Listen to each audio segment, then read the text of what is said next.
I'm going to bring Loren up again because Loren has a project that he's working on. And I want to share it with you guys because it touched my heart so much when he told me about this project. And Loren is famous for teaching Tim to give back. I'm telling you. If I could tell you some things about Loren and I did when we came into this room the other day, he was immediate about giving back. And literally, our table sat over in the corner, and we sat in the corner, and we prayed, and we talked about how we're going to give back to you guys. Because this whole weekend starts with giving first, asking second. So, Loren, why don't you come up here? I want to talk about this project you're doing real quick. Loren Norris. Let me wipe the water off my seat. Make sure it's on. So, Loren, tell me about the mission trips that you and your wife have gone on over the last couple of years. Well, so far she hasn't had a chance to go just because it's so expensive. How many of you have been on a mission trip out of the country? Yeah. Yeah. So the one that we've got planned for sometime in the spring, we haven't picked a date yet. We fund our business. We fund what we do right now, 90% through her regular job and our DJ business. And so my boys DJ events, I DJ events. I think in the month of October alone, my son Zach, who's actually out there in the lobby right now, building a playlist for a wedding that starts at 2 o'clock at the Adolphus Hotel. My son Jesse will be staying here to manage all of the AV, lights, camera, and everything else while we're gone. And they both have full-time jobs as well. But we did 9 weddings and 7 school events in the month of October. And that's what pays the bills for us to keep the rent paid and keep the lights on and all that kind of stuff. Our trip to Nigeria is going to be about $4,500 each for my wife and I to go.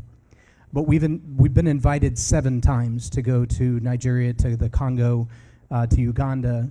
And the primary reason is because of what God has done in our lives with the 25 years that I spent addicted to pornography and the damage that I did to our relationship. 10 years into our marriage, we were still together, and I can't tell you why. It was just God's grace. And so we now have taught classes. We've both written books. We've done, in fact, I keep it in my pocket because I run into them all the time. I ran into a young lady the other day, beauty pageant queen, winner. I know I have it. Yep, there it is. Little USB drive. I ran into her. She was speaking at an event. She was trying to raise funds for an event she was doing, and she said, we've been really strong. God's really blessed our lives, et cetera, et cetera. And so as we're walking out, I told her a little bit about us, and tears started streaming down her face, and she said, my parents are considering a divorce right now because of his addiction to pornography. It's ripping our family apart. And we hear that story on a regular basis, and the biggest problem is, it's real easy to come in here and I see, Tim talk about stories and your story from, childhood all the way up being a celebrity. And I've worked with Bobby Hayden Jr., who was a child prodigy musician on CBN at 7 years old. He said his biggest addiction ever was not the crack cocaine. It was the stage. And when this is what you live for, it's really hard to lie to yourself about what your problems are. It's really hard to be transparent and be real about what you're dealing with on the inside. So when we get these calls, oftentimes they're leaders from other places. They're government leaders, they're business leaders, they're ministry leaders, and they're like, you can't tell anybody we're working together. Mm-hmm. Because it will destroy everything they've built, their online name, their brand, their identity. Just goes with it. So it's not like they can write me a check and go, hey, this is my coach, we're working on this. But I am a certified John Maxwell coach, and I did spend 5 years with the Dale Carnegie team coaching communicators that way. And so when they hire me as a leadership coach or a communications coach, even a pastor can slide that through the board without any problems. And I say, we talk about behind closed doors, it stays behind closed doors. Yeah. But when the ministry leader of a ministry in Nigeria with 30,000 people showing up tells me, the 30,000 people that are coming are traveling from all over the African continent, and they're all pastors of other churches. They lead other ministries. And we will fill a stadium with them. And you have a chance to impact their life about the power of being transparent and being honest and being real. And I say, I want to come. I'm all in. What's your speaking budget? And he just starts to cry. He's like, I can pay for a place to stay when you get here. I'm like, what about the airfare? Mm-mm. Food? If you eat what we have locally, I mean, as long as you can eat somebody's house. Okay, I've done that. It's not a problem. He said, I can't get you here. I can't pay for your visas. I can't pay for any of that. So we partnered with a ministry who's made, I think now 12 trips to Nigeria, Mike Arnold Ministries out of San Antonio.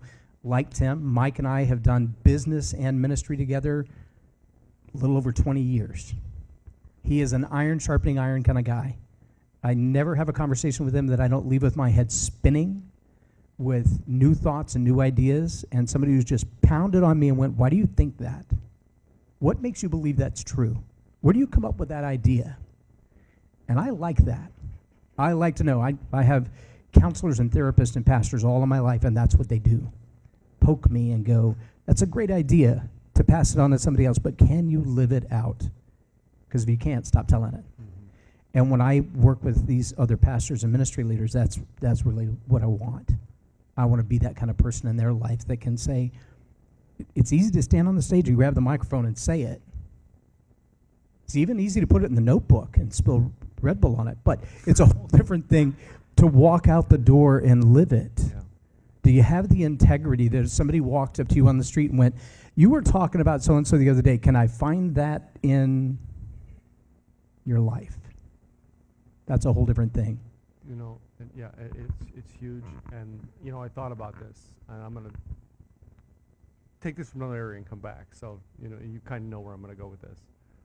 I've been watching this Me Too movement, and I've been watching it going, how, from a guy's point of view, can I help? And I'm like, you know, there's a lot of things you women are doing to help women in this situation, but I'm like, how as a guy can I help fix this? And I said, I need to tack on to some guy who's helping men get this right before it becomes a problem. And like I said, I've known Loren for years, and when we got to talking about it, I'm like, oh my gosh, this is the place that I need to tap into to get help, to get the help for people that I want to help, because I'm a guy. I don't want to go into helping women on that side. That's not me. I want to help the guys before it becomes that. And that is how I looked at Loren with this, and I said, boy, I got to put this, I got to bring this up. Well, Yeah. So let's ask this question in a mainstream reality way. Yeah. And again, not to get political, just not political. We're not trying to get religious, what's on. But we're trying to. I'm just talking about what's on the top of the mind and what's in the news. Mm-hmm. Matt Lauer gave up a $20 million job. Mm.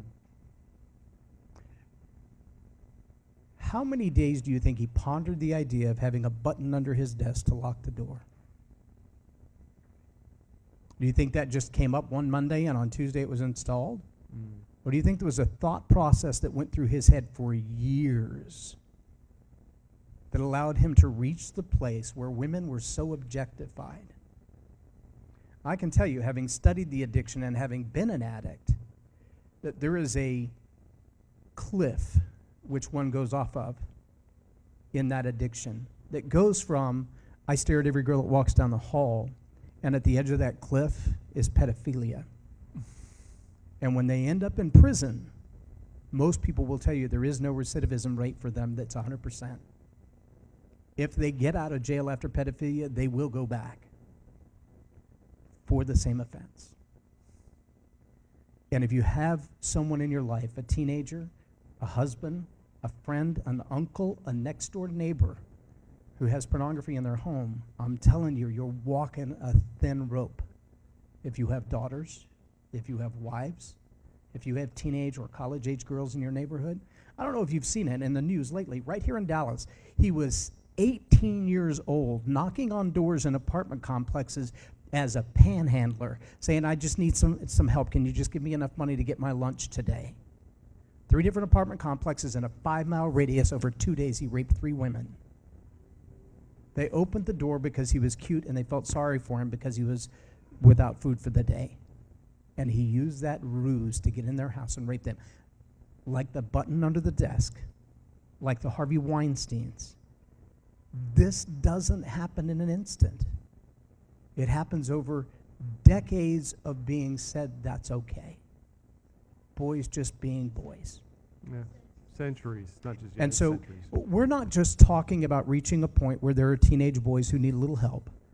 We're not just talking about reaching a point where husbands and wives are having a clash in the marriage. We're talking about a cultural crisis. And they are media leaders. They are ministry leaders. One of my friends, her husband actually was arrested. It was major news. She did a documentary with us not too long ago. And she said on the documentary, I discovered my husband had a sexual addiction, a porn addiction, and multiple affairs when the ticker tape ran across the bottom of my television screen while I was in a meeting and said, XYZ has been arrested for. And I went, that's my husband. She said, we lost our ministry, we lost our home, we lost our reputation. She's been 10 years rebuilding that ministry. They have nearly 3,000 people that attend on a regular basis. But they lost everything because he couldn't control his addiction. Yeah. This is a fight that has to be fought. These are people whose lives are being destroyed, and it's not just themselves, it's the ripple effect. Mm-hmm. My addiction started because I was abused at 9 years old. And if you know someone who has been, the odds that they are going to be in that same cycle, if it's not broken, are pretty high. And if you think the challenge is high here, imagine what it's like in a place like Nigeria, where access to good, solid teaching is hard to come by. Mm-hmm. But Facebook is not. No enforcement, no maturity, no leadership. And now you know why when you look at my Facebook fan page and you realize that 80% of my followers that watch my 5-minute leadership daily, those are young men who are going, I just need a man who will be a father in my life. That's all I want. Mm-hmm. So I fund what I do through DJing, through opportunities like working with Tim. I do write books. I do record CDs. I'll give you this little tip, and not, please, not to steal anything from the others who've spoken on storytelling, but Gateway brought me in for 3 weeks to teach on the heart of storytelling. It's called Master the Heart of Storytelling. I sell that training set for $99. But if you go to Gateway and go to the bookstore, it's $8. Same CDs, exactly the same CDs. It's $8. Just go to the bookstore, tell them you want the Master the Heart of Storytelling, it's in there. I don't do that because it's about profit. I do that because it's about the power that your story has to change a life or to save a life.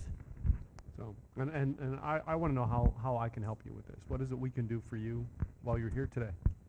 So if I could take 3 minutes and tell a really brief story, I want to share that. But then I also want to, my son just brought in what we call the product bucket. It has random CDs and DVDs and books, and I don't even know what all's in there right now, to be honest with you. We had a ministry that committed $1,000 that we were going to buy all the books and stuff with, and they haven't sent the check yet. So whenever they do, we'll replenish our inventory. Right now, whatever's in the bucket is what we got. So any contribution you want to make, if you need the tax write-off, you can make the check to Mike Arnold Ministries. I would send it through Tim, but I don't want him to have to pay any processing fees on something that's going to end up in a nonprofit anyway. But you can make it to Mike Arnold Ministries if you want to write a check or if you need the tax write-off. If you're okay with just making a cash donation or whatever, anything in the bucket for $20, any one item for $20.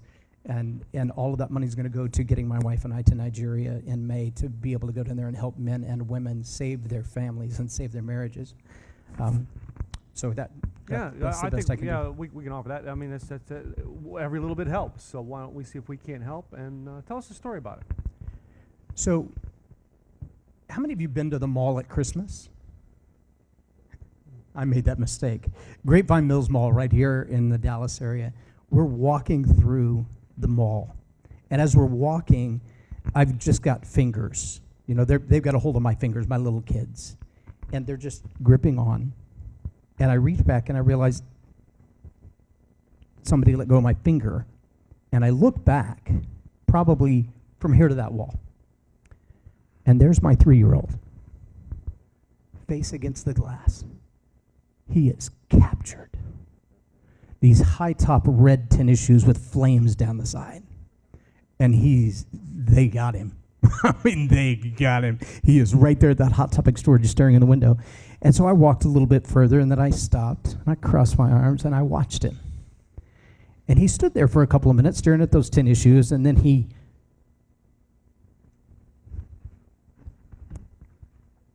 I'm lost. I'm lost. I'm lost. And you know what the people in the mall did? Nothing. In fact, he looked about 25 feet further down. He saw a teenager with a Levi Strauss shirt on and right outside the little Levi Strauss store. And he ran to him and he looks up and he goes, "I'm lost." And the kid looks at him like, and literally walks off back into the store. Well, as the young man is going back to the cash register, my son races him to the register, jumps up on the counter, looks over the counter and goes, "I'm lost." The kid shrugs, ignores him, walks off. I can see this whole thing happen. I'm only 20, 25 yards away. He dejectedly makes his way back out to the hallway, looks around, doesn't see anybody he knows. He lays down on the floor and starts to log roll from one side to the other. People are stepping over him, speed bumps with their strollers. There's an old guy sitting on a park bench. He's looking at him like, whose kid is this? Finally, the old man starts to scan, and he sees me standing, and I'm just got my arms crossed, shaking my head. And I nodded, "Yeah, that one's mine." And so the old man just watched him for a minute. Finally, he realizes the old man's looking. He looks up and looks him right in the eye. And the old man just grins at him and points to me. And he turns and he sees me. He jumps up. He sprints through them all. He grabs me around my legs. He looks me right up with tears streaming down his face. He goes, "I was lost." And I said, "I know. I know. That's not true of every lost little boy. He doesn't know he's lost, nor does he know where to run to get help." We lost the same kid later. Hours we looked for him at the Fort Worth Zoo. Hours. I finally said, "I got to go to work. There's nothing I can do. I have a wedding. It has a timeline. It starts in 2 hours. If I don't get there, the wedding is going to be off." And so I went to the front desk to security and I said, "I've lost my son in the park. We've tried calling, we've tried texting, we've tried everything. We have no results. I don't know what to do or where to find him." And the guy picks up his walkie-talkie. He said, "Is there any chance that somebody picked him up and left the park with him?" And I said, "Oh, let me clarify. It's my son, but he's not a little boy. Zach, stand up." Yeah, he's asleep right now. Zach. Sick. Stand up. Stand up. Yeah, that's the one I lost at the zoo. I didn't lose him as a little boy at the zoo. I lost him like that. Now, here's the funny thing. Besides the idea of somebody carrying him out of the park, is that when we found him, he's sleeping right now because we were here late last night, and then he was up till 2 o'clock planning the wedding stuff, and then we've been up again since 6. And it'll be even longer today because we won't be back here till midnight to pick up all this equipment.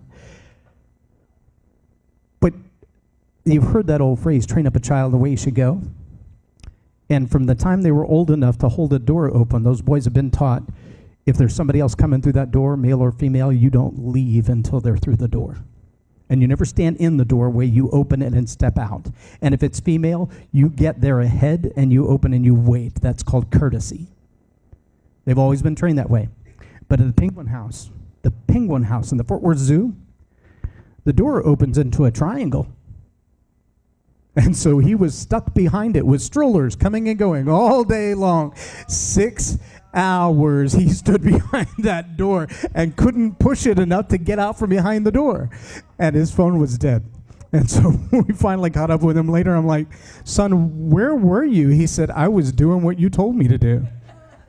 I was being obedient. And it got me stuck." You know what? If there's any reason in life that you're going to get lost in what you're doing, get lost in being obedient. Leading Leaders podcast doesn't make a dime. If it wasn't for the DJ stuff and a random coaching client from time to time, we'd be struggling. But God is good and faithful to those who are good and faithful to him, and that's the best we have. Thank you. Thank you, man.